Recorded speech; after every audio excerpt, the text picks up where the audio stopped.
All right, so we start off at the interior of Good Burger. The "Sorry we're closed" sign opens, and oh boy, it's Ed, and he's wishing everybody a happy day. We're just jumping right into it. Okay. Well, that's what the movie does. It just got kind of, you barely see the Nickelodeon logo. You get the oh in the background. Yeah. Oh. We can give it a proper intro. Yo, hey! Hey, man! Oh, hey, Dexter! Hey, what's up? Hey, dude! Looking for you!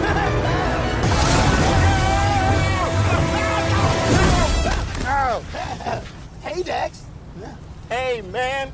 You almost car-burgered me to death. No. Glad you finally got some time off from your incredibly successful business ventures to come and see your best friend. It's good to see you too, man. It's been a minute. No, it's been longer than a minute. More like 5 years, 8 months, and 32 days. Yep, that sounds about right. I'm glad you're back. Buckle up. It's time for the new adventures of Ed and Dex. Oh, sorry. The new adventures of Ed and Dex starts now. Come on. I'm a dude. He's a dude. She's a dude. We're all dudes. Hey, I'm a dude. He's a dude. She's a dude. We're all dudes. Hey, I'm a dude. He's a dude. She's a dude. We're all dudes. Hey, I'm a dude. He's a dude. She's a dude. We're all dudes. Hey. Welcome to Good Burger, home of the Good Burger. Can I take your order? I'm Aaron. And I'm Adam. And we're here to talk about Good Burger 2, the Keenan and Kel production. Dun dun dun. Last episode, we did kind of all of our busy work, except since then, Keenan's released a book. I'm really upset because we were just about to be on the cutting edge of reviewing Keenan and Kel content, which, for those of you who are just listening for the first time, that's what we do. Everything Keenan and Kel that has ever been created, we have tried our best to review because we're their biggest fans. We have never had new material to cover until like this month. And we have just been waiting for the perfect moment to sit down and record this review of Good Burger 2, which is changing the world, the largest Paramount Plus blockbuster movie release of all time. Already inspiring the ideas for a third one. Yeah, exactly. And yes, Keenan released a book, which we will also be reviewing, I suppose, in a book club format, chapter by chapter. That'd be really funny. That's really fun for a memoir. Yeah. It's like, what do you think is going to happen next? Well, I was listening to some interviews, and they talked about the rift between Keenan and Kel, which we did a whole episode on. We covered that. I wonder if any articles referenced our podcast. I really hope so. I think he referenced us in the book. Ooh, we'll have to. I'm probably going to listen to it. It's 8 hours long on Audible. I've got credits to spend. So that's right, Adam. So for the new people, let's just go over our Good Burger 2 resume so far. So how many times have you seen the movie? I have seen it once with you, and now once on my own, going through very slowly, like piece by piece, exploring all the different bits. Gotcha. And how many times have you seen Good Burger? Probably 12 times. Okay, yes. I always say that, but it seems like an overestimate. I guess it truly topped beginning to end like 8 or so. Like, it's not it's enough that our last viewing for this podcast, we talked over it. Like we had like nothing left to talk about in the commentary. Right, because we did a 3-hour commentary track of the Good Burger movie. Which we're doing for this one now too. Surprise! Exactly, that's what we're doing. And I've just seen Good Burger 2 one time, and I've seen Good Burger many a times, probably up about 5. But yeah, so we were so excited for this, and here it is. And so we can't wait to bring it to you in the detailed and sophisticated way that we do reviews. Which is talking about it scene by scene. Laughing at jokes again on paper. Aaron, my first big effort that I did for this show is that I listened back to our episode where we had Good Burger 2 predictions, and I wrote down predictions that we had. Okay. My first prediction that I had was that I predicted that I don't think any parts of the first movie needs to be maintained. Okay, you lost. Yeah, that was a mistake here. So let's get into it. Enter Good Burger. It's crazy. It's like 5 seconds, then we're in the movie. It's a different set, obviously. This one was recorded in Rhode Island, but the setting is still I guess Los Angeles. Yeah, it's still the same Good Burger. That's one of the, like, a couple suspensions of disbelief in the film. This one is the pretend that this is the exact same building. Right. It's not. We get reacquainted with everything. We hear the oh, ding music. And it's pretty obvious after a couple sounds are made when Ed turns the lights on that it's Ed. It chuckles, as the subtitles say. He says good morning to everyone, including his reflection, who says good morning back. And then he just gets right into it and sings a beautiful opening number. Yeah, and we get right into it. I mean, we go right behind the counter. We're looking at the Good Shakes machine. We're looking at the glasses, the pictures of Ed on the wall. Who joins Ed to sing this lovely number? Who joins Ed is an array of floating, dancing, googly-eyed fast food products, including burgers, ketchup, shakes, and the rest. Riffing on the intro in the first movie where you see like little burgers that talk to him. It's they got like legit puppets for everyone. And yeah, they all sing together about what a great day it is. Now, in many of our Keenan and Kel episode reviews, we did deep dives into the dream sequences that Kel and Keenan that sounded weird. that Kel and Keenan experienced in their slumbers. And that's what this felt like. It felt like we just were jumping into a dream sequence. Like, at any moment, Ed could actually wake up, and then, he was just dreaming about Good Burger the whole time. But yeah, he does wake up. And who wakes him up, Aaron?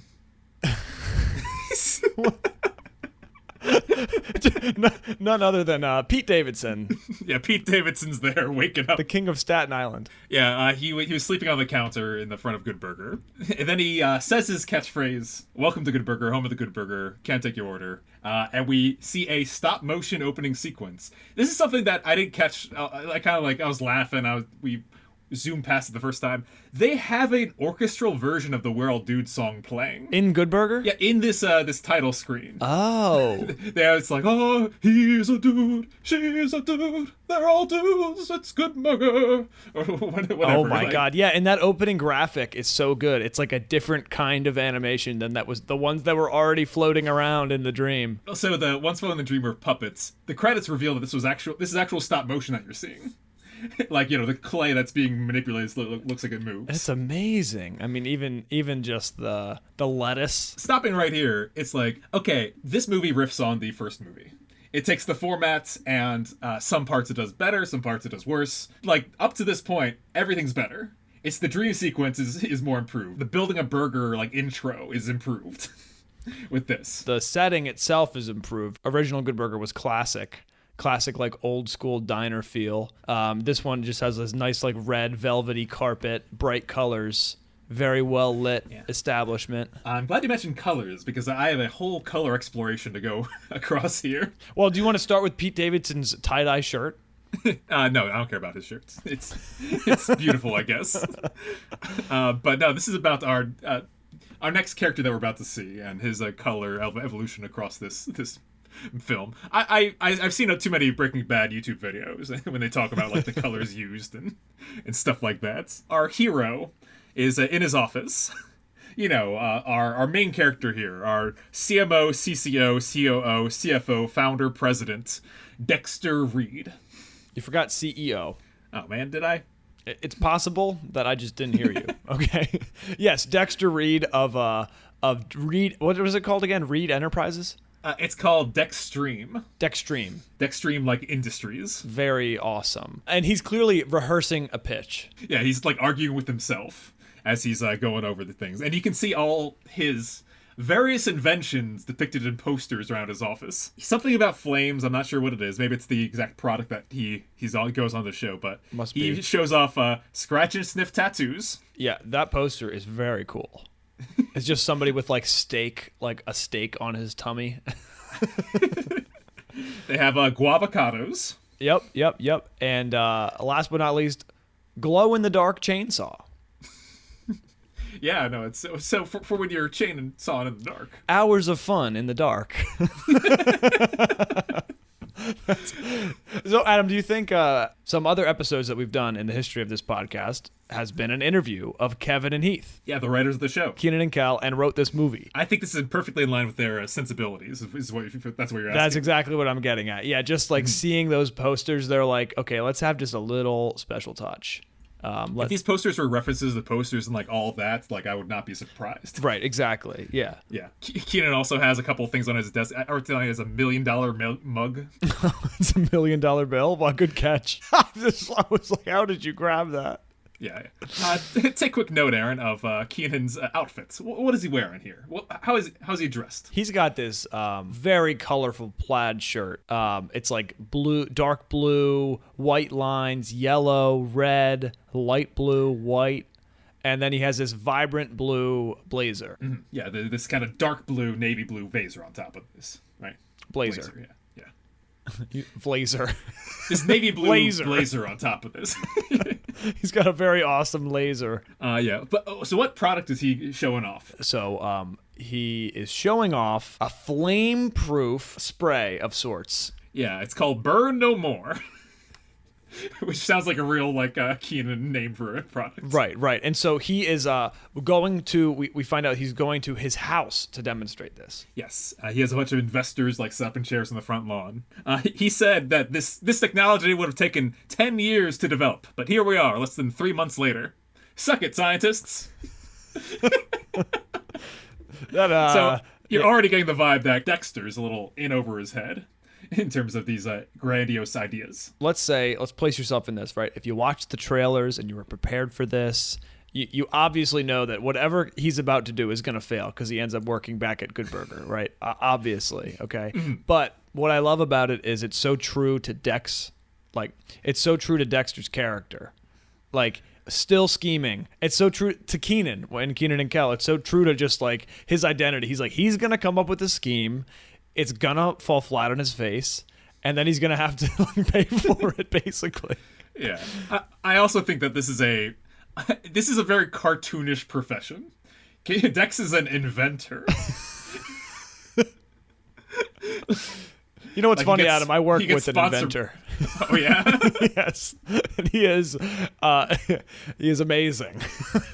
Well, it's like, I guess, growing up as an engineer and maybe from watching Rugrats, I was always like, is that a thing that people do? It's like his dad. What does his dad do? Is his dad just make things, right? Yeah. Well, who's in the crowd here, Adam, in the lawn of Keenan's front yard as he's making this pitch? His primary investor seems to be Mark Cuban himself. Mark Cuban. The real Mark Cuban is right there. Who just recently, after the airing of this movie, left Shark Tank. Yeah, and he's about to sell the Mavericks too. Yeah, no, I don't know what's going on, but maybe I think this movie changed Mark Cuban, Aaron. I think so. I think it was the beginning of the next phase of his career. People have been speculating that maybe he's trying to run for president or something like that. I think he's a little too late this round. Somebody should let him know. Yeah, that's very true. It's like, okay, I could see a governor of sorts. I do think it would be very funny. I know he probably would not be a good president, but I do think it would be fine to say Good Burger 2-star Mark Cuban as president. Oh, okay. The other people in the crowd are firefighters.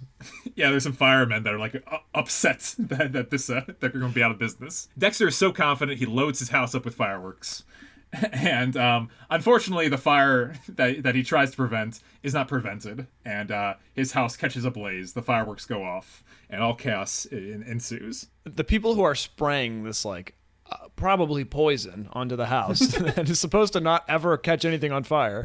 That doesn't work. They're wearing these awesome jackets. They have pink flames, and then it blends into a black top. Very, very cool, and a really nice piece of merch. That would be awesome if it existed. Yes, it would. Anyway. That is not a plug to our merch store. No, I noticed. So we cut to later. It's Keenan, and he's by a fire truck, and we see the name of the fire truck. We saw a fire truck in the first film that told us that the setting was Briardale, a city in California. This fire truck says on the side, the city of Red Bluff. Okay. which is also in California. So Dex is still living the California life. But burning his house on fire? Yeah. Mark Cuban pulls up to him in his SUV and says, "You owe me." Which is just, it's just awesome. Like, not only is Mark Cuban here, but he does get a speaking line. They would be foolish not to give him a speaking line, and he had one. He is in bad shape. He gets a call from his I guess building manager. He can't get into his office, and the phone call is a cameo from Sinbad, who says not clearly playing a different character, but he says like, yeah, no, you're locked out of your office. All your investors pulled out. You got nothing. And Keenan can't do nothing. He can't do nothing. His sister won't answer his calls. He's just sitting sad and depressed on his doorstep. You're skipping by some pretty awesome things here, Adam. I have to just press pause for a second. Okay. He hops on the phone with his business manager, and it's Sinbad. Like, that is awesome. Okay, cool. Great. Yeah. Great cameo. Sinbad has had some challenged health recently, so, and that was kind of like during the filming of this. So it was really just cool to see that they made an effort to include him, no matter what. Absolutely. I hope he got a little bit of change for just being on the phone. That'd be kind of cool. Here's a check. Oh yeah, I hope he's feeling better too. Yeah, absolutely. So it's within the first 6 minutes of the movie, it's just like Dex is like already so low. Here's something that I just brushed by that I want to call out here. The needle drops in this movie are unhinged. Like the musical bits that they play, each one's like 4 seconds long. like they're short. Like there's when his house on fire, they play like a snippet of a song that's like stop, drop, and roll, stop, drop, and roll. Like it's really, there's a song like at the start of the scene, like from when he starts his call to when he ends it is like a different song. And that's like throughout the whole thing. I think there might be like 20 songs on this soundtrack. It's like blues. It's like when you just can't win. It's like that's like the story of his life, right? Yeah, it's an interesting move. One of the things that they definitely went up on is the music drops and the sound effects, I think, from the first movie. Yeah. The first movie had cartoony sound effects. I think specifically when like Dexter first tries the sauce, like his eyes go whoosh, whoosh, whoosh, whoosh, ching, like it. But it seems like everyone does that now in every movement. Right. It's been a little flanderized. Enhancements that might not be welcome. Right. It's true that we're in the universe. We're in the same, neighborhood relatively. And this is the same Dex that messed up in the beginning of Good Burger. And then, as he's sitting on the stoop, he reaches down into what you would assume is like the only possessions he has left, which is a plastic bag filled with like some magazines. They look like two of Chinese food like bags. Yeah. He reaches in to pull out a yo-yo. A yo-yo. He wants the yo-yo. So he dusts off this yo-yo, and then whose face appears but the dude himself, who says, "Hey, dude." Yeah, it's Ed who has some very funny lines that he like says like, "Yeah, remember me? I'm in the yo-yo." Yeah, dude, if you need a place to stay, your old pal Ed is always there for you. Bloobity, bloobity, bloobity, bloobity. Yeah, it does the grape-nosed boy thing as a reminder of how annoying he is. Because at first, Dexter's like, hell no. Then he thinks about it and he's like, well, I guess that's what I gotta do. So he hops a bus and goes all the way to Briardale. How far away are these towns in real life? Well, we see a lot of California roads, and then they land in a place that's clearly not California. Right. He is taking the bus, though. Yeah. So who knows how many buses that might be? We're very much getting off the Greyhound bus. I wonder if they had a product placement there, a little brand deal. What? Product placement in Good Burger 2? We already had Heinz ketchup, Coca-Cola, and all of their products, including Fanta. Mm-hmm. And it just keeps on going. Yeah, a perfect reflection of the first time that Dex and Ed meet in the first movie. This time, instead of Dex steering out of the way to avoid hitting Ed does not steer out of the way and hits Dex with the new Burger-mobile. Yeah, so you hear him singing, "I'm a dude, he's a dude, she's a dude, 'cause we're all dudes, yeah." You hear him singing before he even turns the corner in the Burger-mobile, which I think is a great touch. And then here it comes. He hits Dex, and Dex flips over through the air comically. And this is definitely the moment where the movie tells you it's like, this is a cartoony universe. $100. like this, nothing in the first movie I think hit this kind of extreme. Yeah. I do love the stunt double here. Because it's stunt doubles in a Good Burger property. What? It's really outstanding. The other thing I love is that Dex still has his 2 Chinese bags filled with his belongings. Yeah, but he says, hey, Ed, it's been a minute. And Ed says, it's been longer than a minute. It's been 5 years, 8 months, 32 days. Which, if you think about it for a second, 32 days. That's a joke. I love this too because as he drives away, Dex also starts singing "We're All Dudes." Right. They're like singing together. It's literally Keenan and Kel slamming back into each other's lives in this moment. Yep. And it's time for the new adventures of Ed and Dex. What is Dex's new current outfit? Dex's current outfit, he's wearing a purple shirt with white stripes horizontally, and then like a jacket, like a gray-green jacket. Yeah. So horizontally striped purple shirt. All right, I'll write that down. Well, I'll bring this all together later. Trust me. Okay. Right. I'm waiting. But it is great to see Ed like clearly still working at Good Burger, driving the Burger Mobile. I mean, the Burger Mobile, the first one from the first movie. First off, the first movie was 26 years ago, so that car was very old, and Adam and I tracked it down at one point in time, and it ended up. Where? Some burger place? Some restaurant in like Atlanta. Right? I think. Yeah. Right. Some restaurant in Atlanta. They lovingly refurbished it and brought it back to life. Yep. And instead of using that for this movie, they said, no, it's probably cheaper we just make our own. Yeah, exactly. And they did, which is good. I'm glad it came back. Dex asks Ed, what have you been up to? And Ed first says really early, then really late. Then he talks about how Good Burger was on this weird German dude's show. Yeah, this is a really weird crossover with the internet. Yeah, there are some ideas in this movie I think that are they happened at some point in the past 26 years, and some of them are relevant and some of them are not. This feels very Epic Mealtime 2007 internet. This guy, the Das Food dude. It's like a German Guy Fieri who is less likable. And more, and the camera work is so much worse. He's here to basically deliver exposition. Right. He's 20 years ago, he describes the events of the first movie. And I guess you can make fun of him because he's German. He's a white guy. Right, exactly, yeah. It's good. Tall, white guy, make fun of him. Yeah, so he describes the events of the first movie. He enjoys a good burger, then he orders 100 good burgers to go with Ed's sauce on the side. And Ed does his bit, which is, which side do you want? The left side or right? I'll just get both. Then he's squirting him, and he gets covered in sauce. They're shouting. That's why they're really big in Germany now. Right, yeah, because of this great trope that Ed does where he just sprays it with good sauce. It's one of those, I would call them movie language things, cartoony movie languages that I didn't really care for in the first one. I was always too old to laugh at that, but it's a staple. Yeah, I mean, you got to remember who is this movie made for, right?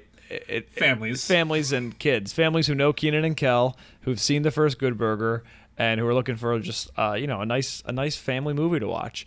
And also it's Nickelodeon, right? So orange slime. I mean, this is it's right on brand. Yeah, very fair points. When they pull up, Dex says, "I can't believe I'm back here," and Ed says, "I can't believe I'm back here either, even though I've worked here every day since I was 15."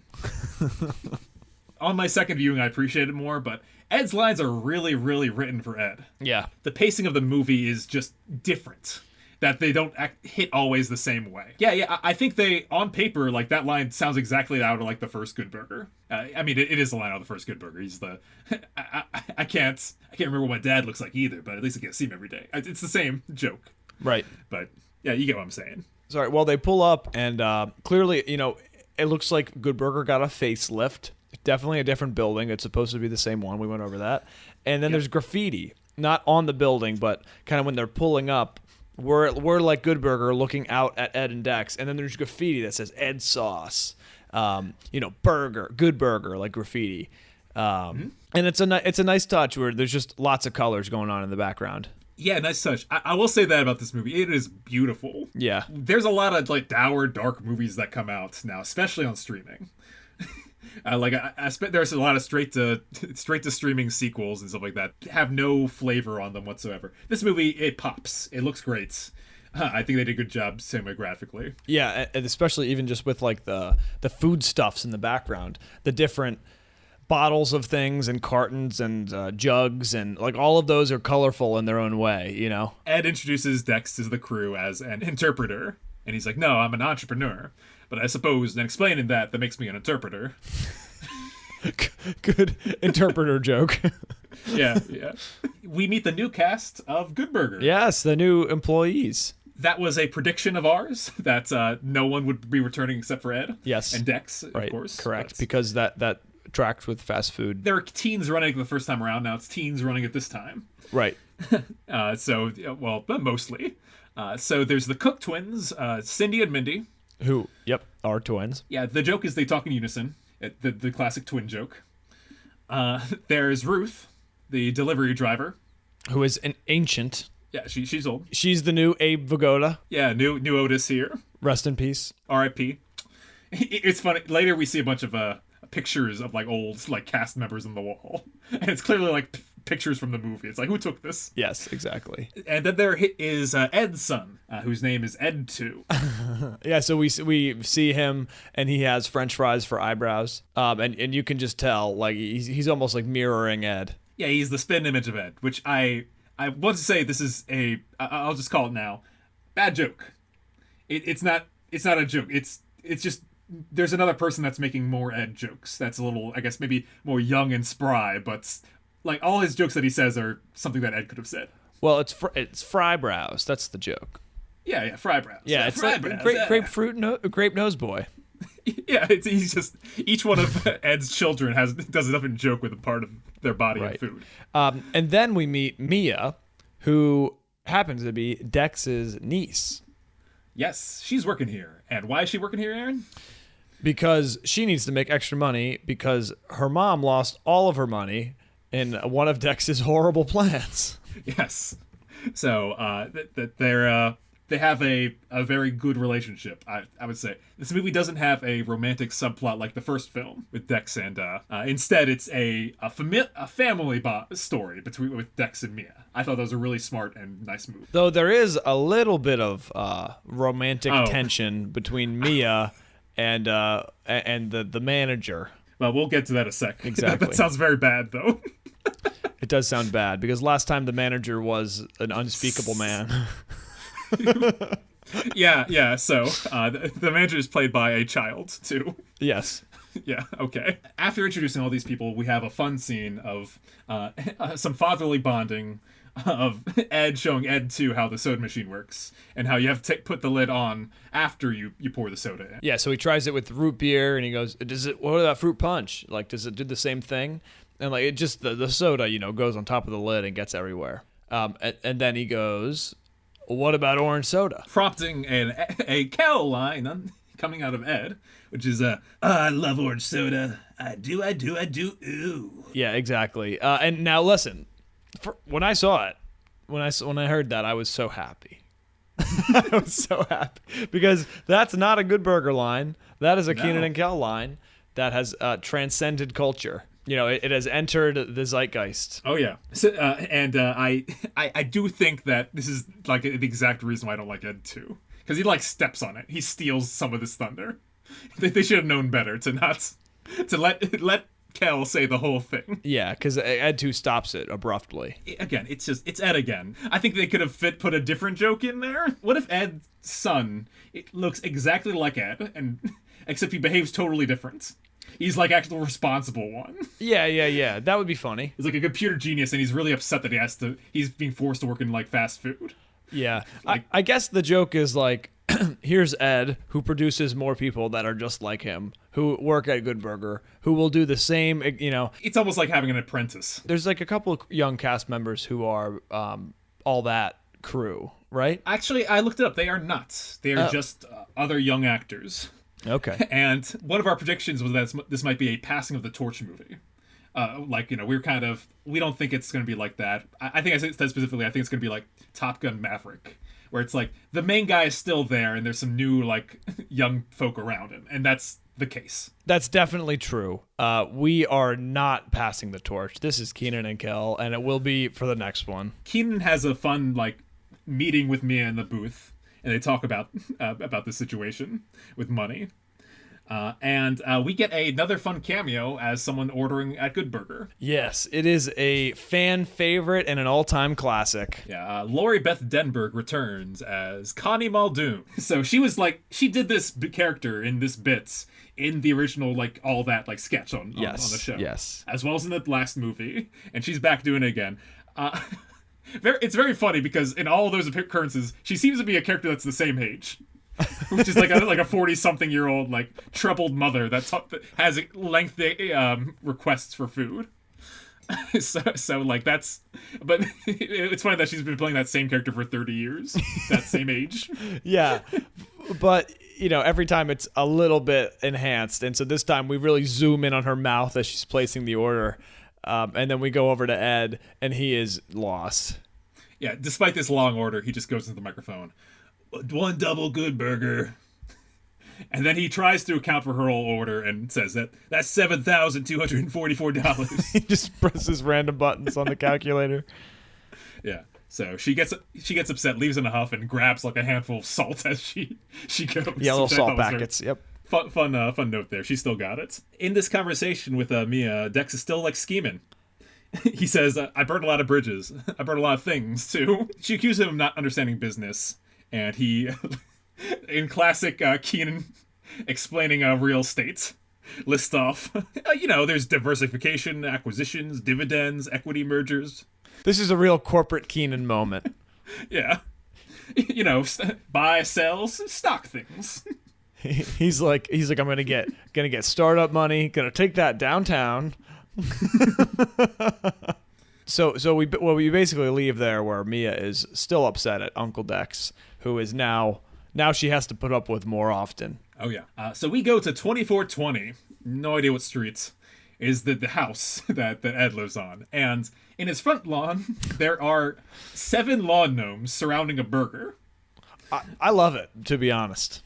Yeah, great lawn gnome lore. It's a hint at what the interior of the house is, which is, you guessed it, it looks just like Good Burger. Except every piece of burger and fast food furniture you could get is in this house. Now, I thought the Good Burger set, the enhanced Good Burger set, was impressive. This house is fantastic, staging. It's really fun. It's really imaginative. It's so good. Yeah, it's imaginative. Yeah. Well, we saw Ed's room in the first movie. And it's just a bunch of random nonsense. This one's no, if he had his say of things, he would design everything to look like Good Burger. Yes, and including his children, who run down the hallway, in their little Good Burger uniforms, all of them. Yeah. And by the way, on the wall there's kids' drawings of burgers. They've got burger curtains. And, they have on the fridge stuff. They have home of the Good Burger and those little letters. Yeah, yeah. They have instead of cookies in a jar, they have small burgers. Okay, so 7 kids come in. Well, we already know Ed too. But then I did think something was weird.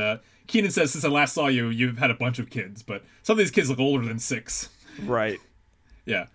So he has 7 kids. There's Pickles, who only has 10 toes. Mustard, who's allergic to hippos. Yep. Ketchup, she's our 3rd favorite. You can't say that. Yeah, that's... Dex has a fun line he says after every one of them. Onion, he cries a lot. No Mayo, who was hit by lightning and glows in the dark. No Mayo is a great name for a child in this world. And the baby, whose name is Bun Bun. Who brings in the baby, Aaron? None other than a Good Burger legend, Roxanne. Roxanne. It's a different song. It's a different Roxanne song, which is more modern. Mm-hmm. And she's wearing a red dress. She's doing the roadway model thing, holding this Ed-looking baby. And people when they saw the trailer, you weren't there for this, Aaron. You skipped all the previous stuff. I did. People when they saw the trailer, they're like, "Oh my God, Ed married Roxanne and had a bunch of Ed kids." And that's not the case. That's what Keenan supposes, but he's like, "Oh, that's not the case. She's just the nanny." Which is a great callback, great cameo, outstanding.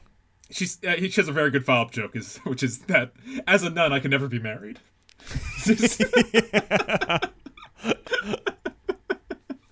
That is funny. Yeah. Yeah, they don't acknowledge her or anything like that. They just move It just past keeps it. going. That is funny. Yeah, Ed's wife is here. Yeah, Ed's wife comes out. She's Her name's Edie. Yep. Ed shares that she's been working as a trapeze artist, and he's like, "Oh wow, like do you work in the circus?"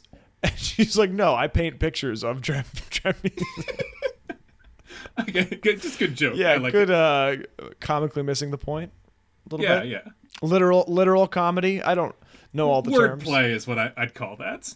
Speaking of wordplay, we meet the Ed family's pets. It's a dog whose name is Attack. Yeah, so they're like, attack, attack. And he's like, why are you saying attack? That's the dog's name. It's Attack. Dex shouts, don't. And then the bird flies in and starts pecking at him. And the bird's name is Don't. Yeah, so don't attack. Don't. Don't attack as they surround him. They're all- Very good joke. I love it. They're all just screaming as their guest is being bitten. And I also think it's funny that at no point do we establish what Ed's last name is. oh, that's true. Yeah, everyone just calls him Ed, and like all his kids have names that are weird, but it's probably also Ed, right? Ed, and Eddie. And Edie. Edie, sorry, Ed, and Edie. He sleeps in Ed 2's room on the giant like burger bed. Ed 2 sleeps in the bathtub with water in it. I mean, even the pillows are pickles and cheese Yeah, it's like and, there's like and a red tomato, onion. a tomato sauce packet. It's amazing. Yeah, and so there is a couple. I will say this movie, in a lot of ways, feels emblematic of our times. It's a 2023 movie. This happened. The writers weren't on sets to like punch things up. The actors, they like didn't do reshoots or anything like that. So there's some bits of this movie that I think are almost like would be called back to later in the movie, but they're not. Mm-hmm. This is the first one where like the kids are there and they want to have a pillow fight with Dex, and he says no. It almost feels like at the end they would do like that to celebrate or something like that, but it's never mentioned again. Yep, yeah, that's a good one. That's a good point. He turns him down for that, and we have a shot of the city as we transition to morning. Well, you saw that and you said that is not good. That is not this town. Oh yeah, there it is. Yeah, it's just like Los Angeles from above. It's not. Yeah, but At no point is that. this is definitely a Los Angeles home because then I said, this looks like where Patchy the Pirate lives. Oh yeah, in Encino, California. Yeah, looks just like that.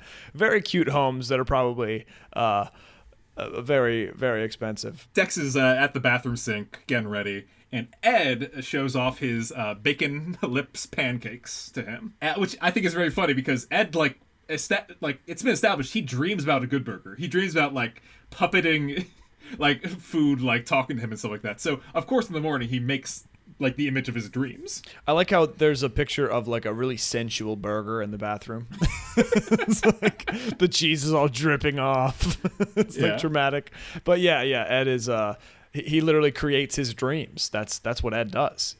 Dex he wants a job at Good Burger, and he's like trying to pass off. He's like, not because I need money or anything like that. It's just just cause. And he goes to like put soap on his face, but it's maple syrup. Yep. Because that's what Ed does. Do you think there's going to be any Good Burger themed bathrooms in homes coming up?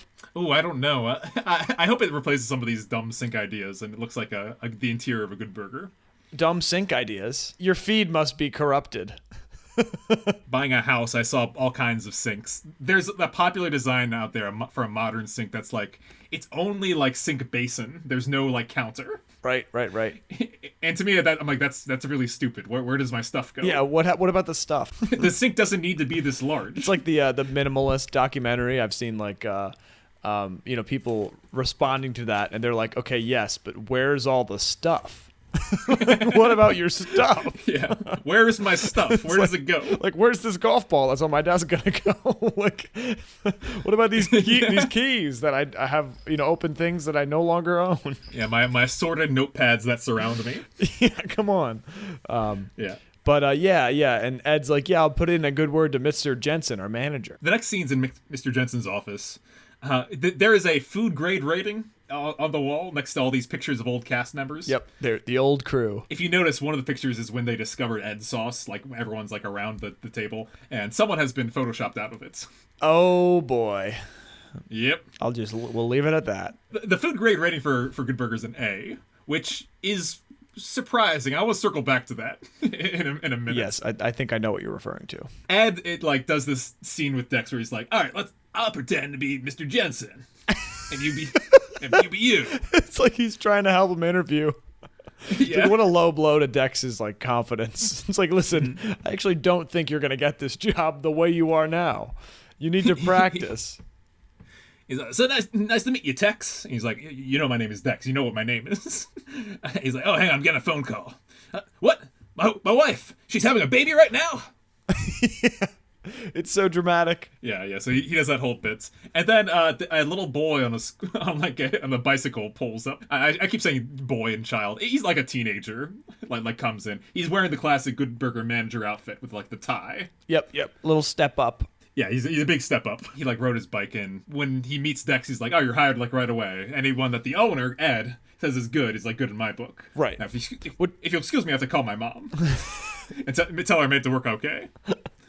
It's so funny that Ed is the owner. Did we find out the whole story here yet? Yeah. So Ed, like the guy who owned it, died and gave it to him, right? Yep.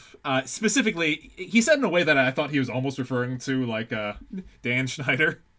But he said, the owner left it to me after he went bye-bye forever. I think it's just Ed's way of saying he died. Yeah, right. Yeah. He said Good Burger would have gone bankrupt if it wasn't for my sauce. Right, and so, yeah, it was gifted to him, and then Ed is the owner, but I guess still leaves hiring decisions, even for close friends, up to the manager, which is just funny. I do think that's... It speaks to Ed's like character trait that we're going to learn in just a moment here, which is that he doesn't like change. He doesn't want things to change.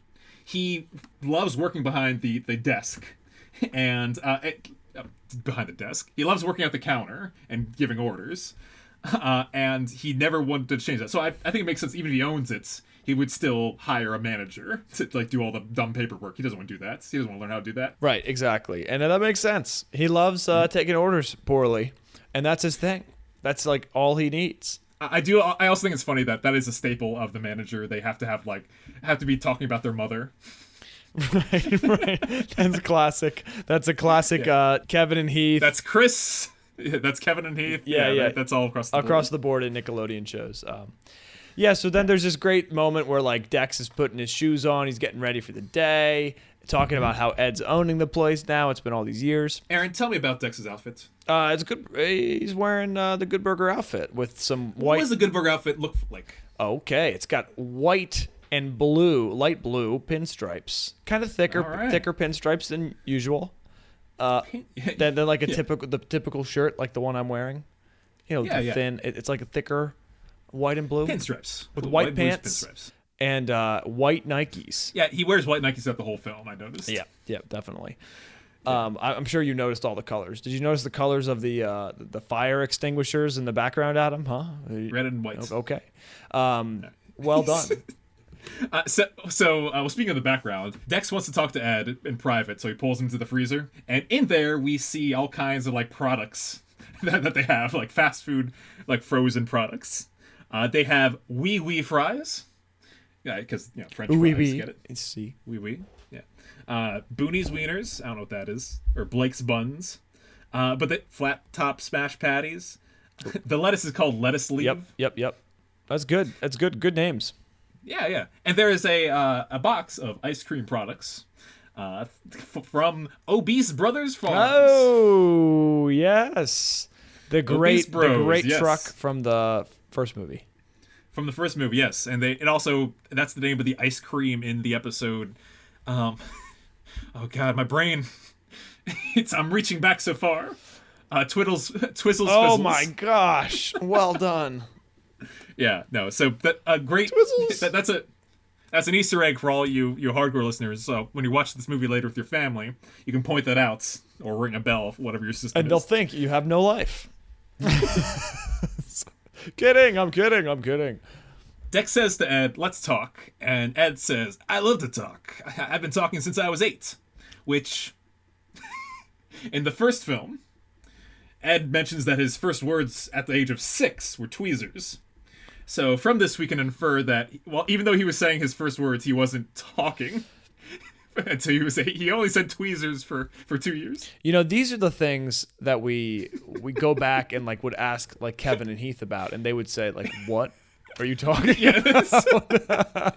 If I ever want to have a last call with Kevin and Heath, I would probably tell them that. I'd be like, "So you guys like know about Ed's whole like verbal history?" Yeah, Ed said tweezers for 2 years, right? Tweezers. Yeah. So they go in and they realize that there's another door to the freezer, but the handle has been broken off for, you know, many years. Shout out to Freezer Burned. When everybody in the Kenan and Kel universe was stuck in the freezer at what was the restaurant? Pirate Hanks. There you go, Pirate Hanks. Stuck in the freezer. Go watch it. It's a great episode. I do love that. Like there are like little parts of Kenan and Kel like just peppered throughout because it's like some of the best stuff that Kevin and Heath pulled. It's like, it's the language of Kel, is that like, oh yeah, he loves orange soda no matter what. He breaks the handles off of freezers no matter what. Yes.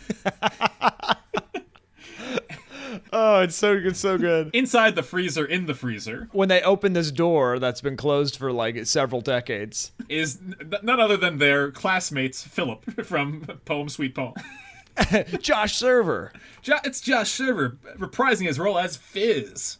Yes, he has been frozen solid in that freezer for 22 years. Yes. 22 years. I assume that because of all the jokes that he's about to make, that it has been 22 years since the first movie. That's our number. But it's been 26 years. No. Everyone in the movie is 4 years younger than you think they are. Oh. Whoa. Whoa! Yeah, they basically defrost him with the fryer, like the heat lamp. It's fun. Dex is like waving that around.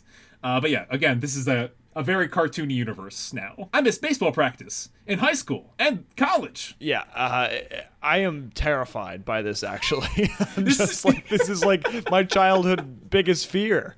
Like Is it get locked in a freezer for 22 years? I mean, I remember just like being horrified of the fact that like Walt Disney's head was frozen. I'm like, what is gonna happen if they ever thaw him out? What Fizz should be saying is future, future. We are absolutely in a Nickelodeon movie right now. That's really funny that I just remember that because it's a cycle. We've been talking about this. Like Good Burger inspired like SpongeBob, and here's SpongeBob like inspiring Good Burger. Yes. Of course, like, and you're exactly right. Like the Burger Mobile, right? It was in Good Burger first. The Krabby Patty, this like the central piece, the secret formula to the universe, the secret formula. It's Rival all in food Good chains. Burger first, yeah. And you're right, yeah. Future. Everything is chrome. So yeah, he runs off, and that's it. That's all we see of Fizz this whole film. The cameo language of this movie means that people show up for like a scene, then never again. That's right, and that's okay. We're happy with that. Sure. We're about to see one of those again, because as he leaves, a customer comes in, talks to Ed at the front desk, at the counter, and do you guys serve veggie burgers? I can serve anything.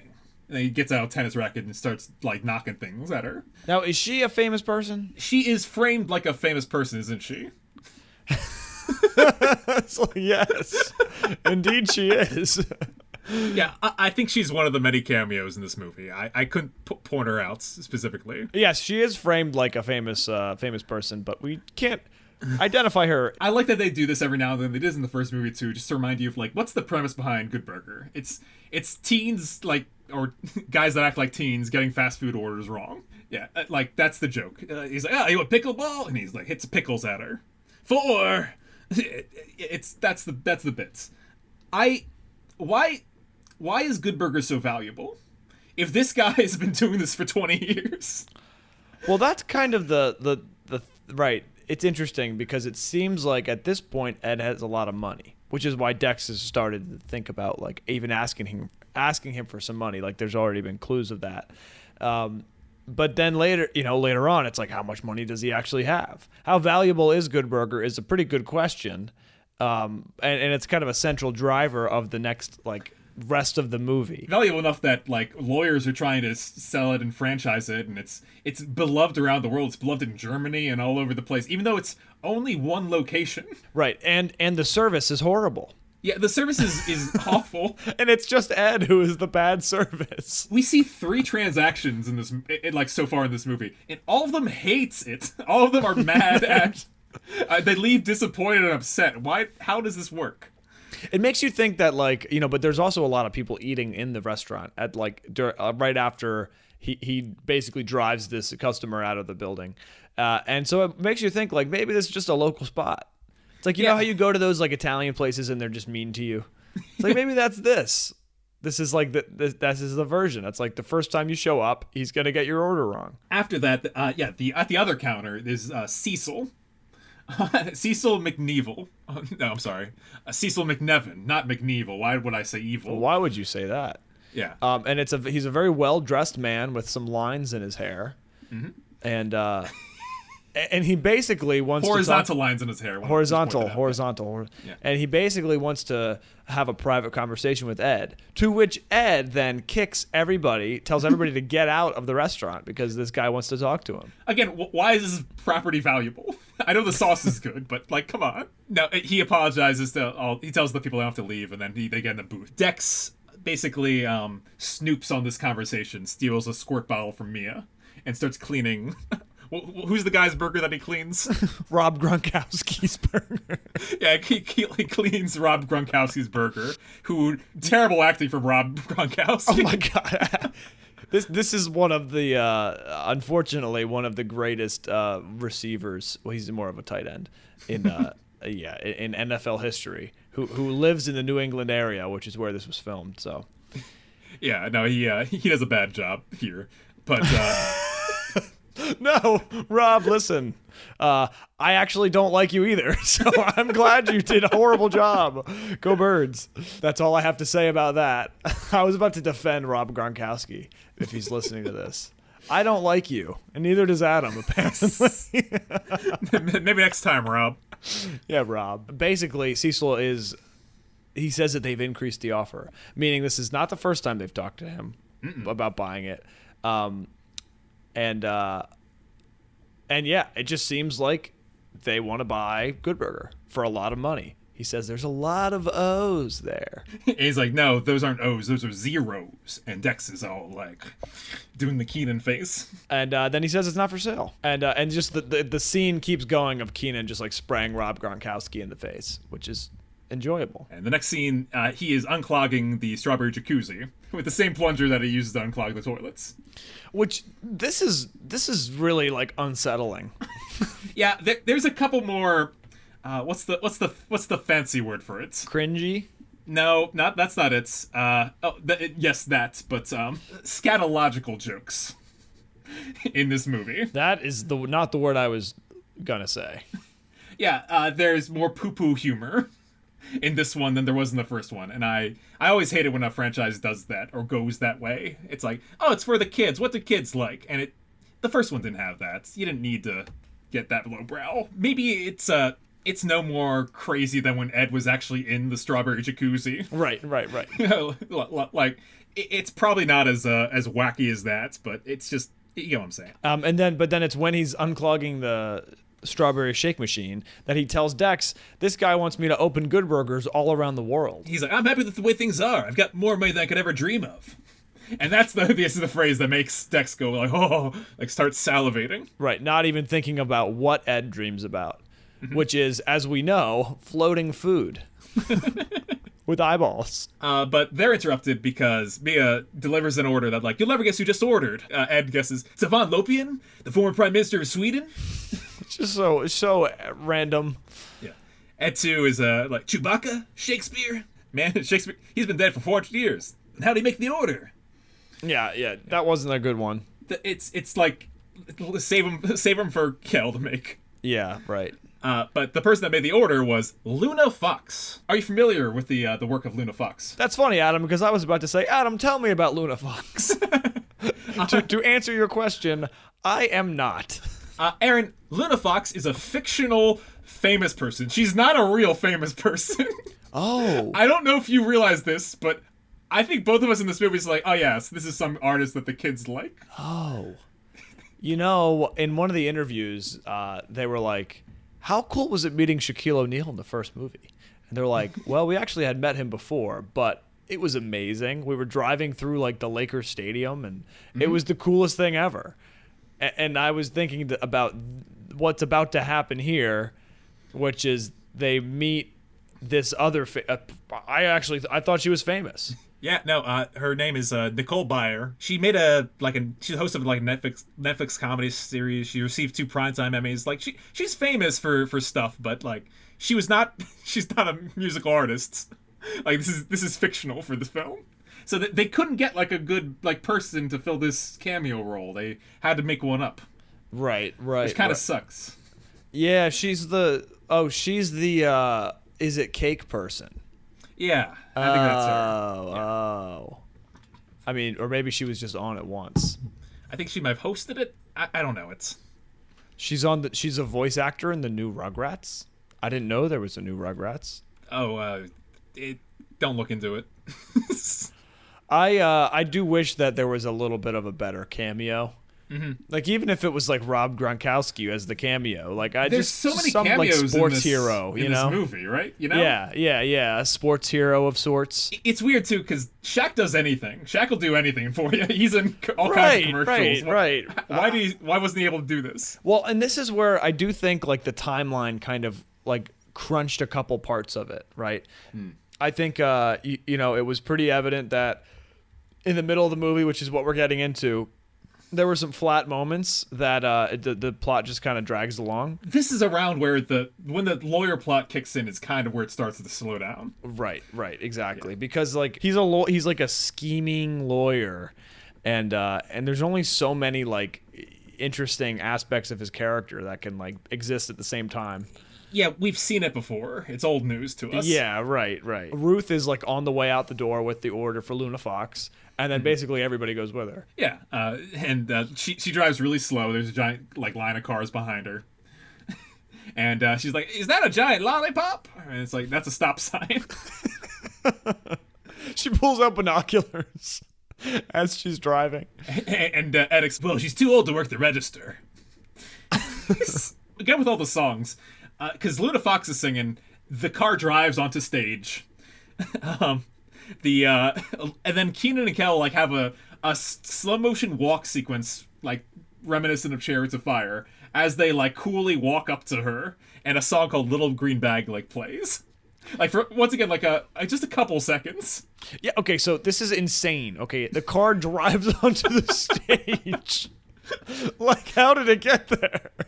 No idea. That is funny. Because it's so crazy, but I also am getting a little bit of like a little bit of like Lizzo vibes from this moment. Which I didn't like, considering like I know like after this was filmed, the whole Lizzo thing happened. Her lines too, I think would fit way better in an actual famous person. Yeah.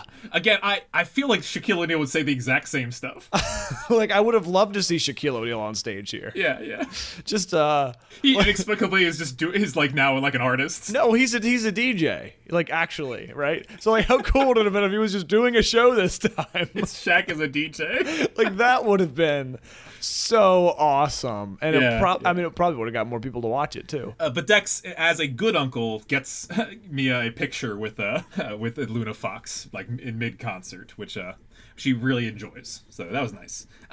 Side plot here: Mia had a breakup previously, earlier before the events of this movie, and like her boyfriend was going to take her to see this concerts and stuff like that. So it's just a little flavor they added. Now she has to work because Uncle Dex ruined her life, and now he's trying to make it up to her, the way a good uncle does.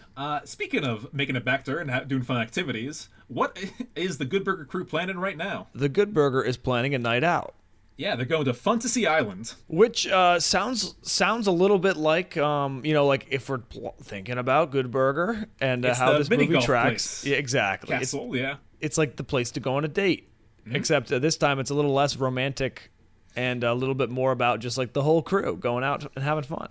Yeah, it reminded me a lot of the Kevin and Heath stories about how they would like do fun events with all that kids like after filming. Like they would go to mini golf and then bowling and all like fun activities like that. So it reminds me like exactly of that. That's what they're channeling in this. Aaron, what's Dex's outfit that he's wearing right here? Okay, so he's got a light blue T-shirt, and over that it's a navy blue and yellow like plaid shirt, except they're big plaids.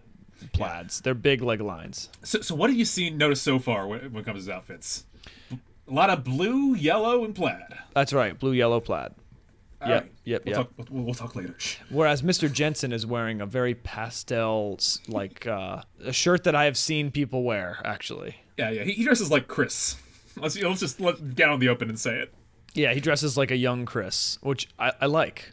Mm-hmm. I do really wish that like Chris was in this movie. Like even if he was the cameo guy, like how great would that have been? Just like a that is one of the things that they said. Like one of the reasons why they're saying like we won't do a third one is because like we had so many people that wanted cameos and we only could do so many in like the time frame. Yeah. Well, why not just exactly? Why not? Yeah, go crazy with it. I would even make one of these like people a villain.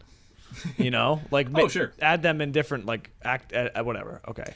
Well, let's talk a bit about the Fantasy Island. They got bowling, they got skating, they're having fun stuff. Everyone's there is like doing something different. Ed too is going the wrong way on skates. Mr. Jensen can't skate at all, and Ed's got like 2 bowling balls stuck to his hands. Yep. Meanwhile, Dex is tying Ed's rollerblades. Mm-hmm. Like a father. He's also like pitching like his investment idea. He doesn't even say what it is, but Ed's like, I'm in. Oh, you're my friend. I always want to support you. Dex asks how much money like he has, and he says, I can give you, let's see, 13 million, 71. I can give you $136. 71. Isosceles triangle. Yeah, a bunch of nonsense. And he's like, yeah, just give me a few days to contact my accountant and move some things around. $136. Dex is just very upset by that. He's like, I thought you said you had more money than you could ever dream of. And he's like, yeah, I don't dream of money. I dream of Good Burger. So, surprise. Yes, we all knew that was part of Ed's dream world, and it's confirmed. If you want to enjoy chips like Dex does in this scene, get yourself some Hellman's garlic sauce. Yeah, great. Garlic flavored mayo or whatever it is. Not so great product placement, and a product I would not enjoy because I do not like garlic. No, not at all. But the French fries and mayo thing, I guess it's making a comeback. Dex taught Mia how to skate, right? While simultaneously, Ed is being pulled away by 2 goons. Yep, their names are goons, by the way. That's what they're referred to in this movie. They're called goons. Mm-hmm. They wear plaid outfits, like kind of yellow and gray. And one is we got a big afro, and the other one's like a skinny little guy. And yeah, so that they're being carried away as Dex and Mia are having this uncle-niece moment where they're reminiscing about all the things she's helped him accomplish. She's a computer genius and once hacked into a travel website for him at age 6 so that he could flew like first class for a year. Yep, exactly, which is awesome. And now he is about to share his $1 billion idea, which is permanent ice. It's a bad idea, right, Aaron? I don't know, Adam. I wonder why Mark Cuban is pulling out of all his investments right now at this moment. He's all in on permanent ice. He has to be. I think that I guess this is something that when I was younger, I used to say, don't give me any ice. Well, I got like a soda because I'm like, I don't want to taste like watered down soda. That's a bad move. I'd rather enjoy the pure taste. But as I got older and started to drink alcoholic drinks and mixed drinks and stuff like that, the ice makes your money go a lot further. That's right. If you don't have melty ice, and which also takes the edge off, like some of those drinks, it lasts a lot better. I like chewing my ice. Yeah. Oh, actually, the second you say that, I'm like, this is a lawsuit waiting to happen. Permanent ice. Forever ice in your body. I mean, is it like FDA regulated? Are you allowed to put your drinks in it? I don't think Dex has ever had a good idea. Well, Mia calls him out on this very bad idea. This doesn't exist. This is nonsense. And Ed too skates by and he goes, permanent ice, great idea. Now seeing all our people are talking about it. That's my Keenan. How'd I do? It was all right. So yeah, these goons dressed in plaid are now like intimidatingly like, telling Ed that he should sell Good Burger. Yep, they're cornering him. And I thought this was a good line I missed the first time. The little guy says, well, basically they say, who do you care about? And he's like, oh, my goldfish Goldie. And he's like, it'd be a shame if something happened to Goldie. Yeah, like if he peed his pants, that could happen to anybody. Sorry, that's not the funny line. That's not funny at all. The funny line is that he says, here, sign this legally binding contract giving us the rights to Good Burger. And the big guy says, and I'm a notary, so it'll be official if you sign in front of me. I just thought that was funny. That is funny. Yes. Then they immediately tell Ed that actually they're fans and they want his autograph. So he's like, oh yeah, sure. They take the ball off his hand and the big guy falls off like the rail because he took it off at the wrong angle. The small guy also has an upside down peace tattoo under his eye. That's actually really funny. It's an upside down peace sign. The opposite of peace, war. That's what that symbol means. That's right. Yeah. So he runs down and like confronts, like solves his friends. Like, we'll be back. They have some real just wet bandits energy. These two, in a way that like kind of clashes with the rest of this universe. Yeah. The bowling ball smashing him in the head. It's and nobody really bothering or minding that this whole thing happens. Yeah. The cartoony like bird sounds. This family fun to see place.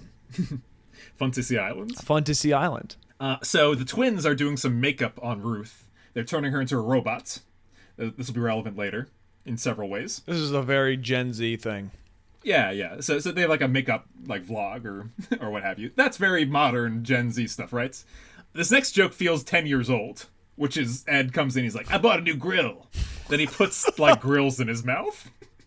Yeah, I really don't like this one. This is just a joke that's been on the shelf for too long. It's expired.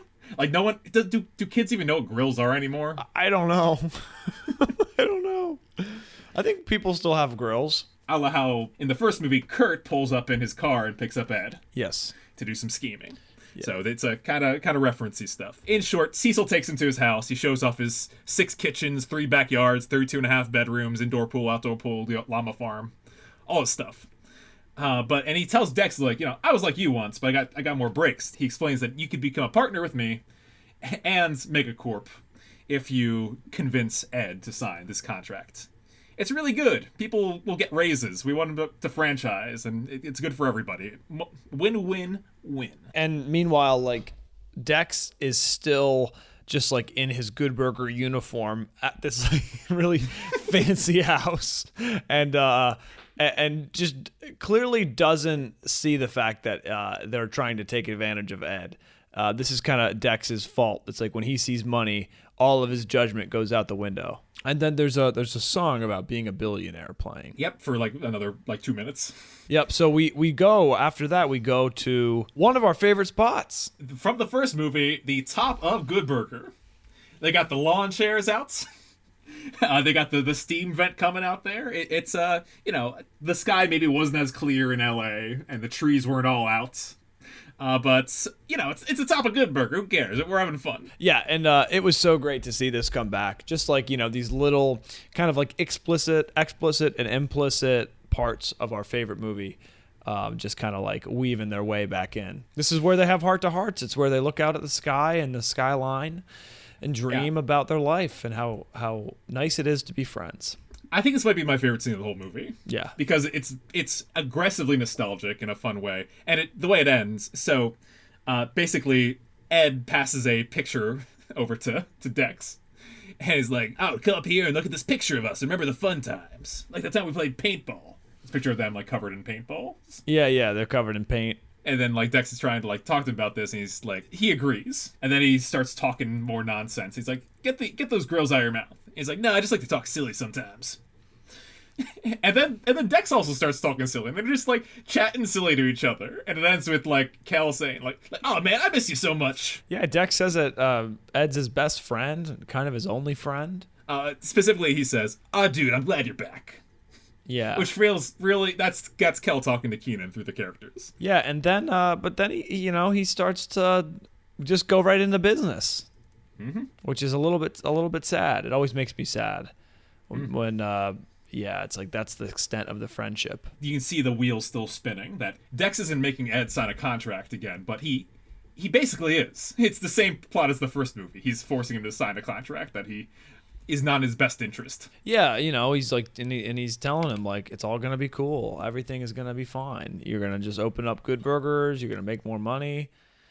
Nothing's gonna change, which is what Ed wants. It's something Ed does not want. Our next scene, we see a lady slurping up on a snail. Ah, snail.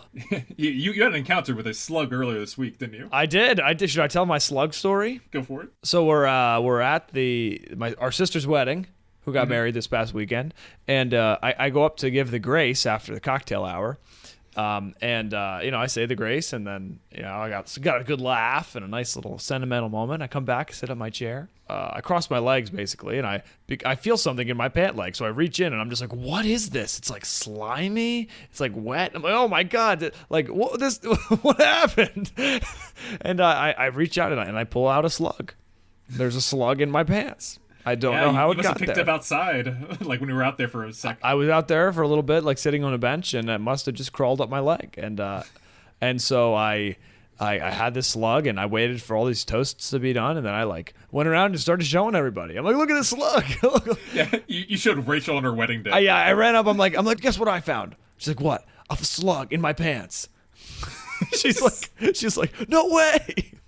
And I go, do you want to see it? She's like, yeah. I showed her. Huge little brother energy. Yes. that moment. I thought it was, very good. That was a great, the wedding slug.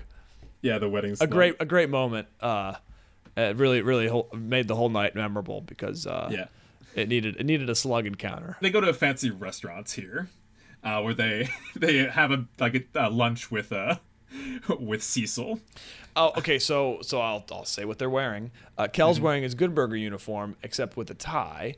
That is, it's like a navy blue tie, and then it has like a deconstructed burger. It's like a burger, but it's like there's like space in between every layer, which is pretty awesome. It's an improvement on his tie they wore on their date, their double date in the first movie. What was that one? It was just a tie. It was just a tie on top of his Good Burger outfit. Oh, okay.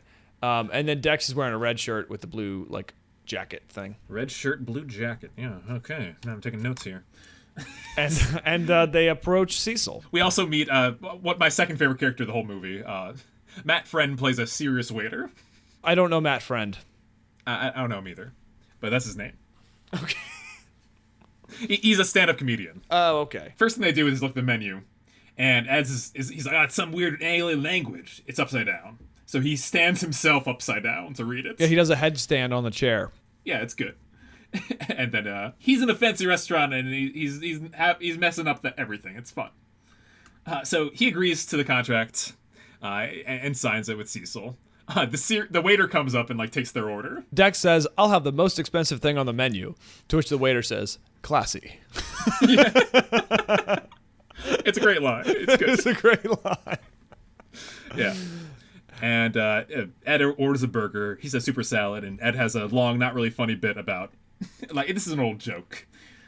Super salad? What happened to the salad? Did it get bit by a radioactive cucumber? It's just a little all random, but in a bad way. But yeah, Ed signs when he learns that everyone's gonna get raises. Hooray! And the waiter comes out with a jug of water and says, "Water?" And he's like, "I think so." And he drinks it, and he's like, spits it back in, and he's like, "Yeah, definitely water." Yeah, it's really good Ed energy in this whole scene. It's like Ed in a fancy restaurant. I like that. I like taking Ed and putting him in funny places and having him just like improv. On paper, it's a really funny like gag. I like it a lot. And I think this scene works out well fine. It's a good scene. Adam, I think Cecil is wearing the same exact tie that we wore and were gifted. the wine-colored one? Yeah. Look at that. Yeah. At the very end of this lunch meeting, Dex and Ed blindly sign this contract, which it's just is so awful. It's so terrible. Yeah, it's bad. They just place their full trust in this like slimy lawyer, and then we jump right to this launch party. Again, it's a bit of an old joke. You didn't read the contract. Like, there's nothing fancy on it, but they didn't read it. So, big party. Good Burger is going global. Everyone's dancing. This is where I would be if I was an extra in this film. I'd be here dancing, dressed as a burger. You want to be one of the fancy people at that restaurant? I feel like I would be at the Luna Fox concerts and just be like in a mosh crowd jumping up and down and no one would ever see me. Probably. Adam, we didn't mention this, but do you know that 2 of Ed's daughters are actually Ed's children in the movie are actually Kel's daughters? Yes, the girls of his kids are his daughters. I believe Honor and Wisdom. Is that right? Aaron, their names are Pickles and Ketchup. Right. But in real life, Yeah, you got it. They're dancing, they're partying. There's a burger pinata. There's a burger bounce house. Yeah, Mr. Jensen has a bunch of milkshakes and like champagne flutes. Very fancy. And he gives one to Mia. It's kind of like a first hint that there might be like a little something going on there. That's right. The twins have boyfriends who are also twins. That's the joke. They all talk in unison. And they're very tall, dark, and handsome. Yes, they are. Ed goes up and makes a speech. He says, "Thanks for celebrating the French frying of Good Burger." And Dex is like, "Franchising." And he goes, "Hit it, young gravy." And the camera pans to something that was clearly filmed at a different time. And you see Young Gravy, the artist, the professional rapper, doing some DJ mixing. Yeah, is that guy a professional? Yeah, he's real. Okay, he's real. He's not a Luna Fox. He's a really guy. His name is Young Gravy. And then we go to our first dance number of the movie. Very inspired by the asylum dance scene because they're all dancing like in a row. Yep. It's pretty great, pretty fun. The lawyer's there and he's so excited and he's like, "Oh man, we're gonna shut this place down." And Dex is like, "Yeah, shut it down. He's like, "Yeah, you're all fired." And Ed's all, well fired.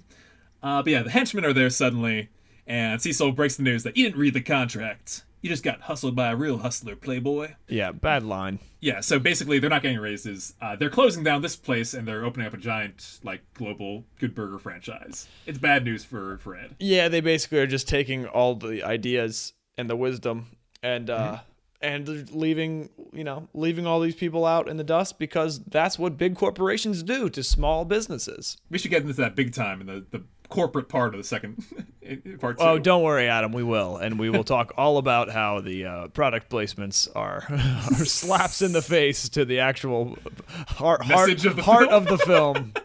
Oh wow! Don't worry. What a tease!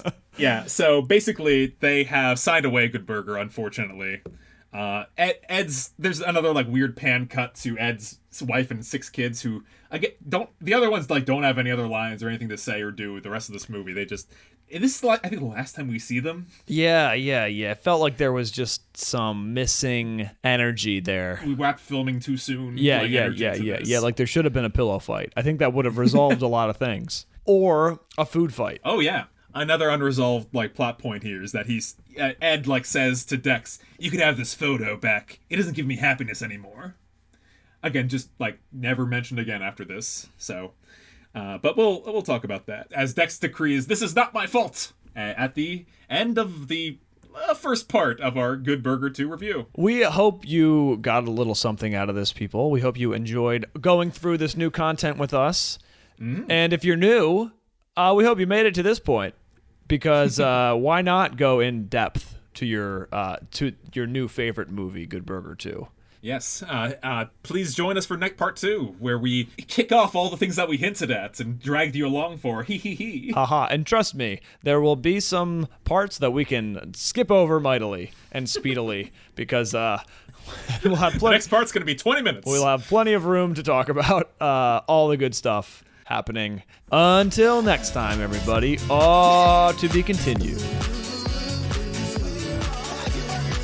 Thank you so much for listening to another episode of Keenan and Kel with Adam and Aaron. If you want to stay in touch, send us an email at KeenanKelPodcast@gmail.com. Our social media accounts are all at KeenanKelPodcast. Thanks, everybody.